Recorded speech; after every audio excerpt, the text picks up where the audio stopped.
দেখুন, যে আইনটা বিধানসভার বিজনেস অ্যাডভাইজারি কমিটি গত 25 তারিখে মিটিংয়ে অনুমোদন হয়েছে, সেই কারণে আগামী 29 তারিখে বিধানসভায় বিল আকারে নিয়ে আসা হচ্ছে। আমরাও বিজনেস অ্যাডভাইজারি কমিটিতে রয়েছি, আমার কাছে চিঠিও রয়েছে, কিন্তু আমার হঠাৎ জেলায় কাজ পড়ে যাওয়ায় আমি 25 তারিখের বিজনেস অ্যাডভাইজারি কমিটির মিটিংয়ে অ্যাটেন্ড থাকতে পারিনি। তো নিশ্চয়ই বিল, যেহেতু বিজনেস অ্যাডভাইজারি কমিটি এটাকে অনুমোদন দিয়েছে, বিল আকারে আসছে, এই বিলের কোনটা ভালো দিক আর কোনটা মুসলমান সমাজের উপরে জুলুম বা আঘাত আসবে, এটা ভালোভাবে বিলের নথি আমাদের প্রত্যেক মেম্বারের সামনে যখন পেশ করা হবে, তখন আমরা নিশ্চয়ই যথাযথ তার ভালো দিক খারাপ দিক নিয়ে আলোচনা করব বিধানসভার ভেতরে। এবং একটা জিনিস আপনাদেরকে পরিষ্কার করে বলছি, যেটা গোয়াতে বা উত্তরাখণ্ডে বা আসামে এই বিল লাগু হয়েছে, কিন্তু মেজর কোনো বড় স্টেটে এটা এখনও লাগু হয়নি। যদি বড় রাজ্যে লাগু করার চেষ্টা এই প্রথম নতুন বিজেপি সরকার পশ্চিমবাংলায় নিয়ে আসছে। আমি একটা কথা পরিষ্কার বলছি যে আমরা সরকারের গঠনমূলক যে কোনো উন্নয়নমূলক কাজ বা কোনো অ্যামেন্ডমেন্ট বা কোনো নতুন বিল, তার দেখে শুনে আমরা বিরোধী জায়গায় থেকে বিরোধিতা করব। কিন্তু কেউ যদি মনে করে থাকে যে এখনও ভারতবর্ষের পার্লামেন্টে কিন্তু ধর্মনিরপেক্ষ রাষ্ট্র হিসাবেই গোটা পৃথিবী জানে ভারতবর্ষকে, কেউ যদি ব্যাকডোর দিয়ে ভারতবর্ষের সংবিধানকে অমান্য করে বা ভারতবর্ষের সংবিধানকে বুড়ো আঙুল দেখিয়ে যদি কেউ হিন্দুস্তান করার দিকে লক্ষ্যে যায়, তাহলে শুধু বাংলা নয়, বাংলা প্রায় 4 কোটি মুসলমান আছে, এছাড়াও গোটা ভারতবর্ষে প্রায় 40 কোটি মুসলমান বসবাস করে। আবার যেন আমাদেরকে সেই 1947 সালের স্বাধীনতার পর যখন জিন্নাহ আর পণ্ডিত জওহরলাল নেহরু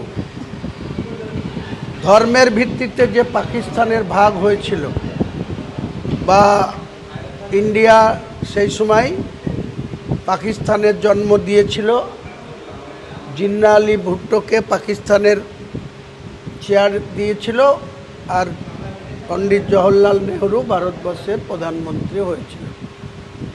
যদি এত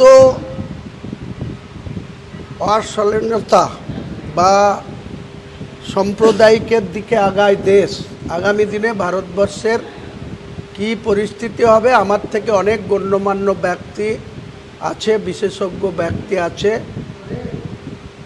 যেটা আগামী দিনে আমরা সেই পর্যায়ে আলোচনা নিয়ে যাব। দরকার হলে এই বিলে যদি মুসলমান সমাজের স্বার্থকে ক্ষুণ্ণ করার চেষ্টা হয়, তার জন্য বিল হয়তো পাস হয়ে যাবে, তার বিলের এগেনস্টে আমরা যেখানে যেভাবে যাওয়ার দরকার আমরা যাব।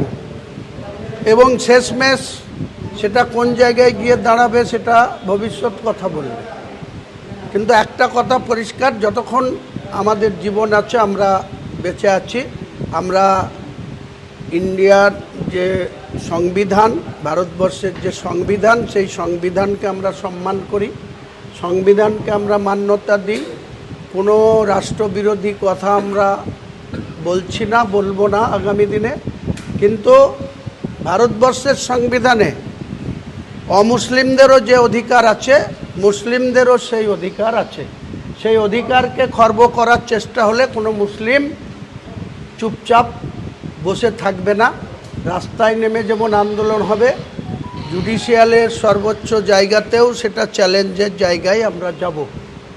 কারণ আমরা কোনো অন্যায় করতে চাই না। আমরা আবার একটা মুসলিম রাষ্ট্র হোক, সেটাও কোনো মতেই চাই না।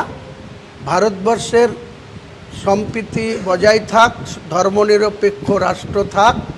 যদি সেটা কোনো কারণে ভারতবর্ষের যারা ক্ষমতাসীন তারা যদি এটাকে হিন্দুস্থান করে, সেই হিন্দুস্থানে মুসলমানরা বাস করতে পারবে কি পারবে না, মুসলমানরা তখন সিদ্ধান্ত নেবে। প্রয়োজন হলে তখন আমরা সেই ধরনের, আজকে যদি দার্জিলিং যদি আলাদা গোর্খা আন্দোলন দীর্ঘদিন করতে পারে, তাদেরকে কখনো বিজেপি দল তাদেরকে মাথায় তুলছে, তাদেরকে ভোট নিচ্ছে, তাদের আলাদা স্বশাসিত অনেক স্বীকৃতি দিচ্ছে। তো আমাদের যদি সেই ধরনের পরিস্থিতি তৈরি হয়, তখন মুসলমান সমাজগতভাবে তাদের উপরে কোনো আঘাত আসলে আমরা যে চুপ থাকবো না, আমরা যে সেটা মেনে নেব না, সেটা একদম পরিষ্কার। তাতে আমাদের জীবনের বিনিময়ে হলেও আমাদের জাতির সত্তাকে কেউ ক্ষুণ্ণ করতে পারবে না। ভারতবর্ষের সাংবিধানিক অধিকার, অমুসলিমদেরও যে অধিকার, মুসলিমদেরও সেই অধিকার। যদি আপনি স্বাধীনতার পরে, স্বাধীনতার যে আন্দোলন 1942 সাল থেকে 1947 সাল, যখন ব্রিটিশের হাত থেকে এই ভারতবর্ষকে রক্ষা করতে গিয়ে যে প্রায় 92,500 কতজনের নাম ইন্ডিয়া গেটে লেখা আছে, তার মধ্যে দেখুন 62,400 নাম মুসলমানদের আছে। কাজেই সেই মুসলমানদেরকে যদি কেউ মনে করে থাকে যে ভারতবর্ষের গণতান্ত্রিক দেশ, ধর্মনিরপেক্ষ দেশ থেকে বিচ্ছিন্ন করে দেব, তাহলে তারা তাদের জায়গা খুঁজে নেওয়ার জন্য, তাদের মাটি, পায়ের তলার মাটি শক্তিশালী করার জন্য যে ধরনের পদক্ষেপ করার দরকার, আগামী দিনে সেই পদক্ষেপে আমরা এক চুল পরিমাণ পিছু হটব না, এক চুল পরিমাণ। কোন মুখ্যমন্ত্রী শুভেন্দু অধিকারী দাদা, তোমায় বলছি আমি, ভালো করে শোনো। তুমি যে মূর্খদের সম্মান করেছো, সম্মানীয় জায়গা ওদের দিয়েছো না, রেখা পাত্র হোক আর একজন দেখছি তার নাম বলতে পারছি না, কিন্তু মূর্খদের সম্মান দিয়ে এমএলএ তৈরি করেছো বা মন্ত্রী তৈরি করেছো। আমি আর কে খুশি হবে না হবে, আমাদের মতন মূর্খরা খুশি হবে যে মূর্খদের তুমি সম্মান জানিয়েছো। এই মূর্খরা কি করতে পারে তা তুমি বুঝিয়ে দিলে যে মূর্খরা অনেক দূর আগাতে পারে। আর এই নারীরাই মূর্খ হয়ে যেহেতু একটা করে পথ পেয়েছে, এদের জন্য এই আমাদের মতন মূর্খরা সাহস পেয়েছে ফেসবুকে কথা বলার জন্য। অনেক অনেক ধন্যবাদ। তুমি দাদা এমএলএ ফাটাকেষ্ট, তোমার অনেক স্যালুট জানাই শুভেন্দু দাদা।